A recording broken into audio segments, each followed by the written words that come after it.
எல்லோருக்கும் வணக்கம். இன்றைக்கு நான் இந்த பதிவில் பார்த்தீங்கன்னா ஒரு முக்கியமான செய்தியை பகிர்ந்துக்க போகிறேன்.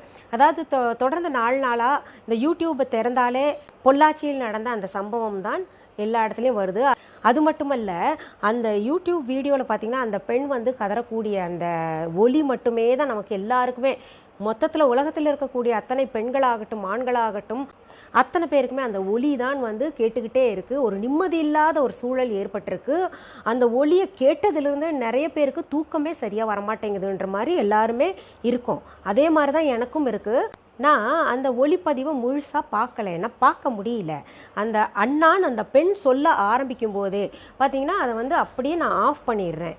ஆனால் செய்தித்தாளில் வரக்கூடிய செய்திகளை மட்டும் தொடர்ந்து படிச்சுக்கிட்டு இருக்கேன். ஏன்னா அந்த ஒலியை கேட்ட பின்னாடி தொடர்ந்து யாராலும் பார்க்க முடியாது. அந்த ஒலியில் அந்த ஆண்கள் அந்த பெண்ணை அடிக்கிற சப்தமும் ஆகட்டும், அந்த பெண் கெஞ்சிக்கிட்டே அண்ணா அண்ணான்னு அழுகிறதாகட்டும், அதெல்லாம் கேட்க முடியாது, யாருனாலையும் கேட்க முடியாது. அப்படியே மீறி கேட்டாங்கன்னா கூட அவங்களுக்கு நிம்மதியான தூக்கம் வராது, சாப்பிட பிடிக்காது. இப்பேற்பட்ட மனநிலை பார்த்தீங்கன்னா எல்லாருக்குமே ஏற்பட்டிருக்கு. இதில் ஆண் பெண் யாருமே பிரித்து பார்க்காம, இன்னும் சொல்ல போனால் இந்த பெண்களுக்கு ஏற்பட்ட இந்த சம்பவத்தை நினைத்து நிறைய ஆண்கள் தான் பெண்களுக்காக குரல் கொடுத்துக்கிட்டு சப்போர்ட்டிவா இருக்காங்க. இந்த பாதிக்கப்பட்ட பெண்களுக்காக ஆண்கள் பெண்கள் எல்லாரும் ஒன்று கூடிட்டு இந்த சம்பவத்தில் சம்பந்தப்பட்ட ஆண்களை குறிவைத்து நிறைய போராட்டங்கள் நடத்திக்கிட்டு இருக்காங்க, எதிர்ப்பு குரல்களை கிளப்பிட்டு இருக்காங்க. அதையும் தாண்டி வக்கீல் எல்லாம் இந்த கேஸை கையில எடுத்துக்கிட்டு நாங்க இதுக்காக வாதாட மாட்டோம்னு சொல்லியிருக்காங்க. அதை ரொம்ப வரவேற்கணும். இதை பத்தி தான் இந்த பதிவில் நான் இன்னைக்கு உங்ககிட்ட அலச போறேன். முதல்ல இந்த பாதிக்கப்பட்ட பெண்கள்ல ஒரு பெண் வாயத்திறந்து இப்படி கொடூரங்கள் நடந்திருக்கு அப்படின்னு சொல்லியிருக்கா இல்லையா, அந்த பெண்ணை பாராட்டணும். நிறைய பெண்கள் தெரிந்தும் தெரியாமலும் போயிட்டு இப்பேற்பட்ட கொடூரங்கள்ல மாட்டிக்கிறாங்க. இந்த பதிவு இப்போ நடந்தது இல்லையா சம்பவம், அதை பத்தி நான் பேசுறதை காட்டிலும் இனிமேல் பெண்கள் எப்படி இருக்கணும், ஏன்னா என்கிட்ட நிறைய பேர் நிறைய பெற்றோர்கள் இளம் பெண்கள் எப்படி நடந்துக்கணும் அப்படின்றத பத்தி ஒரு பதிவு போடுங்கன்னு சொல்லிட்டு ரொம்ப நாளா கேட்டுக்கிட்டு இருக்காங்க. இனிமேல் இளம் பெண்கள் எப்படி இருக்கணும்ன்றது தான் இந்த பதிவுல நான் சொல்ல போறேன். அதாவது இந்த சம்பவத்தை நம்ம கொஞ்சம் அலசணும்னா என்ன நடந்திருக்குன்னா, சூழ்ச்சி செய்யப்பட்டு நல்ல பிளான் செஞ்சே சில பெண்களை ஏமாற்றணும்னு குறி வச்சு ஏமாத்தி இருக்காங்க. இப்படி வலை விரிக்கிறது, இந்த மாதிரி பெண்களை வலை விரிக்கிறது சமூக வலைதளங்கள் மூலமாகத்தான் வலை விரிச்சுட்டு பிடிச்சிருக்காங்க. அதை நீங்க கூர்ந்து எல்லா செய்திகளையும் படிச்சீங்கன்னா உங்களுக்கு தெரியும்.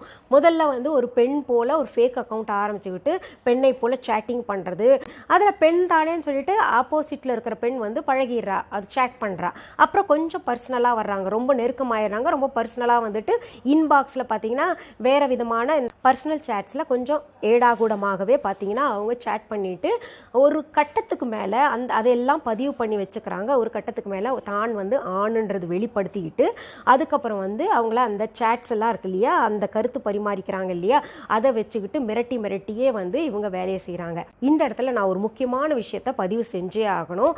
என்னன்னா, நமக்கு எப்படி ஒரு பெண்ணுக்கு எப்படி குடும்பம் இருக்கு, அண்ணன் அக்கா தங்கச்சி உறவுகள் இருக்கு, இந்த சமூக வட்டத்துல நட்புகள் இருக்கு, சமுதாயம் இருக்கு, இப்படியெல்லாம் இருக்கோ அதே போலதான் ஆண் மகனுக்கும் இருக்கு. அவனுக்கும் நட்பு இருக்கு, குடும்பம் இருக்கு, அக்கா தங்கச்சிங்க இருப்பாங்க, உறவினர்கள் இருப்பாங்க, அவங்களுக்கும் இந்த சமுதாயம் இருக்கிறது.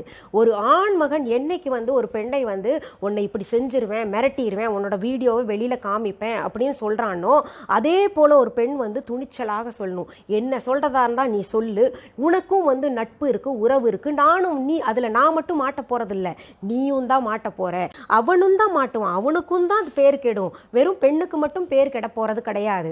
பெண்களுக்கு எப்படி கற்பு இருக்கோ அதே மாதிரி ஆண்களுக்கும் கற்பு இருக்கு. ஒரு பெண்ணை பற்றி ஒரு ஆண் நான் உன்னை பத்தி நான் வெளியிடுவேன், உன்னை பத்தி வீடியோ இருக்கு, உன்னை பத்தி ஆடியோ எல்லாம் இருக்கு, நான் வெளியிடுவேன் அப்படின்னு சொன்னா நிச்சயமாக அவனோடதும் லீக் ஆகுன்றது நிறைய பேர் பார்க்க மறுத்துடுறாங்க, நினைக்கிறது இல்லை அதை பத்தி. அப்போ அவனுக்கும் அந்த ஆணுக்கும் கற்பு இருக்கு, அவனுக்கும் குடும்பம் இருக்கு, அவனுக்கும் கல்யாணம் ஆகணும்ல, யாராவது பொண்ணு கொடுப்பாங்களா? ஒரு பெண் முதலாக ஏமாற்றப்பட்டு எப்போது ஒரு ஆணால் மிரட்டப்படுகிறாளோ அப்பவே உஷாராயிரணும். அதனால பயந்துகிட்டு மீண்டும் மீண்டும் தன்னை அவன்கிட்ட ஒப்படைக்க கூடாது. முதல்ல போயிட்டு பெற்றவர்கள்கிட்ட, முடிஞ்சா பெற்றவர்கள்கிட்ட சொல்லிடணும், இந்த மாதிரி ஒரு தவறு நடந்துருச்சு, ஒரு பெண்ணுன்னு நினைச்சிட்டு நான் பேசினேன், அதனால இப்படி பண்ணிட்டாங்க. நீங்க பெற்றவர்களை தவிர பெரிய பாதுகாப்பு இந்த உலகத்துல யாருமே கிடையாது. அதுவும் தாய் கிட்ட போய் சொல்லிருங்க. அந்த தாய் நிச்சயமாக உங்களை வெளியில காமிச்சு கொடுக்கறதோ இல்ல அதனால உங்களை ரொம்ப கொடுமைப்படுத்துறதோ அந்த மாதிரி மாதிரிலாம் நடக்காது, தெரியாம. ஏன்னா அவளும் ஒரு பெண், அந்த தாயும் ஒரு பெண் என்றனால ஒரு பெண் தன்னுடைய மகளுடைய கஷ்டத்தையும் நிச்சயமாக உணர்ந்து கொள்வார். அதனால தாய்கிட்ட முதல்ல போய் சொல்லுங்க, இந்த மாதிரி நடந்துருச்சு, நான் தெரியாதனமா ஏமாந்துட்டேன், என்ன மிரட்டுறாங்க அப்படின்னா அதற்கப்புறம் நடக்கிறதே பாருங்களேன். அதற்கப்புறம் மற்றதெல்லாம் அந்த தாய் பார்த்துப்பாங்க. அப்புறம் எப்போது ஒரு பெண் ஒரு பெண் என்ற வேஷம் போட்டு ஒரு ஆண்மகன் ஏமாற்றுகிறான், தான் ஏமாற்றப்பட்டதை அவன் எடுத்துக்கிட்டு நம்ம மிரட்டிக்கிட்டு இருக்கான் தெரிஞ்ச உடனே அந்த பெண் துணிச்சலாக இருந்து சொல்லலாம், உனக்கும் உறவு இருக்கு, சமுதாயம் இருக்கு, இதென்ன பெத்தவங்க இருக்காங்க, அக்கா தங்கச்சிங்க இருக்காங்க, நான் எவ்வளவு பாதிக்கப்படுகிறேனோ அவ்வளவு பாதிப்பு உனக்கும் ஏற்படும்னு சொல்லிட்டு துணிச்சலாக அந்த பெண் சொல்லணும். இப்படி ஒவ்வொரு பெண்ணும் துணிச்சலாக செயல்பட்டால் நிச்சயமாக இப்பேற்பட்ட ஆண்களை உருவாக்க தடுக்கலாம். இது ஏமாற்றப்பட்ட பெண்களுக்காக நான் சொன்னது. இப்ப நான் சொல்ல போற இந்த விஷயத்தை பாத்தீங்கன்னா எல்லா பெண்களும் கொஞ்சம் கவனமா கேளுங்க. என்றைக்கு நம்ம சோசியல் மீடியாவை பர்சனல் மீடியாவாக பயன்படுத்த ஆரம்பிச்சிடுறோமோ அன்றையிலிருந்தே பாத்தீங்கன்னா நமக்கு ஆபத்து சூழ ஆரம்பிச்சிடும்.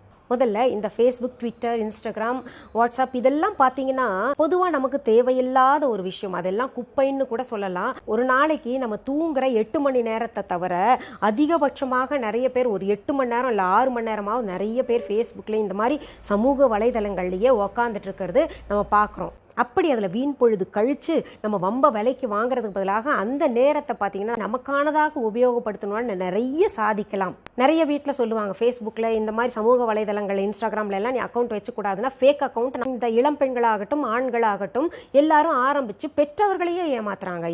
இரவெல்லாம் பார்த்தீங்கன்னா போர்வையை போத்திக்கிட்டு அதில் குசு குசு குசு குசுன்னு பேசுறது ஒன்று, இல்லாட்டி டெக்ஸ்ட் பண்ணுறது, இதெல்லாம் எதுக்கு? நம்ம என்னைக்கு பெற்றவங்களை ஏமாத்திட்டு இந்த மாதிரி செயல்கள் செய்ய ஆரம்பிக்கிறோமோ அப்போவே பார்த்தீங்கன்னா நம்ம ஏமாந்துகிட்டு இருக்கோன்றது தான் அர்த்தம். அதை நல்லா புரிஞ்சுக்கோங்க. நீங்க இந்த சோஷியல் மீடியாவை பயன்படுத்துறவங்க அத்தனை பேருமே பார்த்தீங்கன்னா இந்த பிரச்சனைகளில் மாட்டுறாங்களா அப்படின்னு பார்த்தீங்கன்னா கிடையவே கிடையாது. அதை அவங்களுக்கு எப்படி பயன்படுத்தணுன்றது தெரியும்.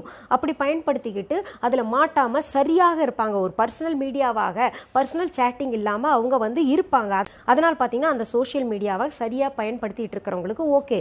ஆனால் எப்போவுமே பார்த்தீங்கன்னா நமக்கு இந்த பெற்றவர்களை ஏமாற்றிட்டு அவங்க சொல்லை மீறி ஏமாற்றிக்கிட்டு அதில் குசு குசுன்னு பேசுறது, இந்த தேவையில்லாமல் சேட்டிங், என்ன யாரோ முகம் தெரியாத ஊர் பேர் தெரியாதவங்க கூட நம்ம சேட் பண்றதுனால நமக்கு என்ன கிடைக்க போகுது?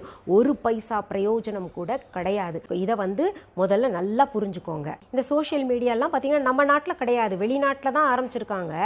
ஆனா நீங்க ஒரு உண்மையை தெரிஞ்சுக்கோங்க, நாங்க எல்லா நாடுகளும் சுத்திட்டு வர்றோம். அப்புறம் நேர கண் கூட அவங்க எப்படி இருக்காங்க, அவங்க வாழ்க்கை முறை எப்படி இருக்கு, எப்படி அந்த சோஷியல் மீடியாவெல்லாம் பயன்படுத்துறாங்க அப்படின்னு பார்க்கும்போது அவங்க எல்லாம் பாத்தீங்கன்னா நம்மள மாதிரி பயன்படுத்துறதே கிடையாது. ரொம்ப குறிப்பிட்டு வெறும் முக்கியமான பொதுவான தகவல்களை மட்டுமே பதிவிடுறாங்க.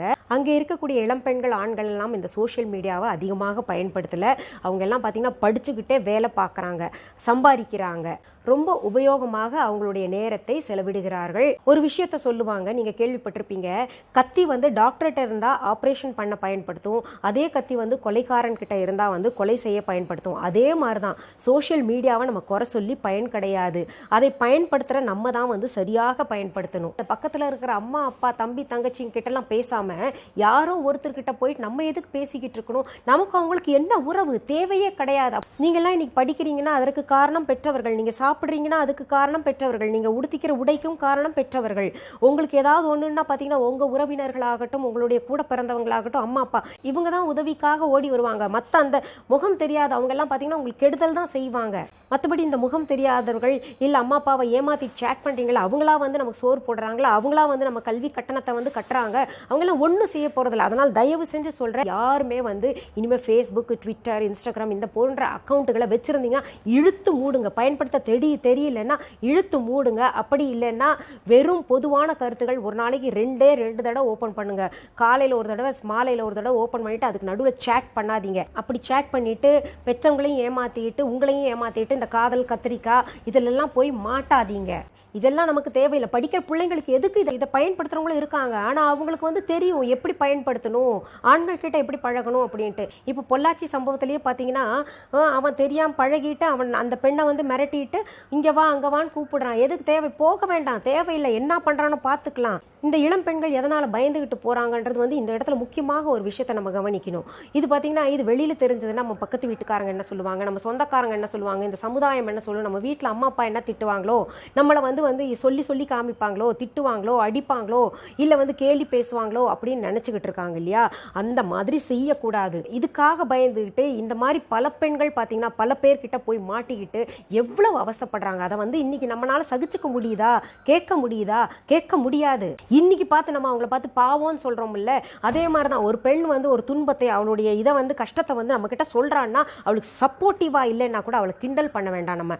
அதே போல இந்த மாதிரி கஷ்டத்தை வந்து ஒரு பெண் வந்து சொல்றான்னா, யார்ட்டையாவது பகிர்ந்துக்கிறான்னா, தயவு செஞ்சு அவளை வந்து கிண்டல் பண்ணாதீங்க. அவளுக்கு சப்போர்ட்டிவா இல்லைன்னா கூட பரவாயில்ல, அது போய் வெளியில சொல்லி அவங்கள பத்தி அசிங்கப்படுத்தாதீங்க.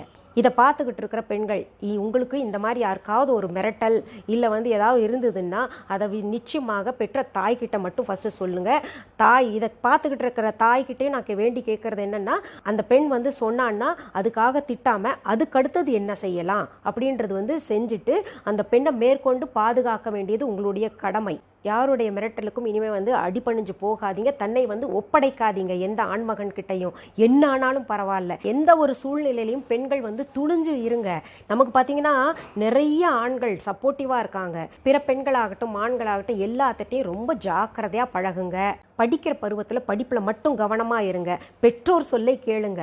இன்னொன்று சொல்கிறேன், நீங்கள் வந்து உங்களுடைய அம்மா அப்பா தம்பி தங்க வீட்டுக்குள்ளே இருக்கிறவங்க கூட நல்ல குதூகலமாக இருங்க, மகிழ்ச்சியாக இருங்க. வேறு யார்கிட்டையும் நீங்கள் வந்து ரொம்ப அதிக நேரம் செலவிட வேண்டாம். இந்த சோஷியல் மீடியாவில் அதிகமாக செலவிட வேண்டாம். இந்த மாதிரி ஏமாற்றப்பட்ட பெண்களை பார்த்து அடுத்தவங்க கேலி செய்யாதீங்க தயவு செஞ்சு. இனிமே இது போன்ற சம்பவங்கள் நடக்கக்கூடாது. இதுவே கடைசியாக இருக்கட்டும். சரி, இன்னைக்கு இந்த பதிவில் நான் இவ்வளோ தான் சொல்லியிருக்கேன். இனிமே பார்த்தீங்கன்னா இளம் பெண்களுக்காகட்டும் ஆண்களுக்காகட்டும் என்னுடைய கருத்துகள் பதிவு அடிக்கடி கட்டாயம் செய்வேன். மீண்டும் அடுத்த பதிவில் சந்திக்கும் வரை நன்றி, வணக்கம்.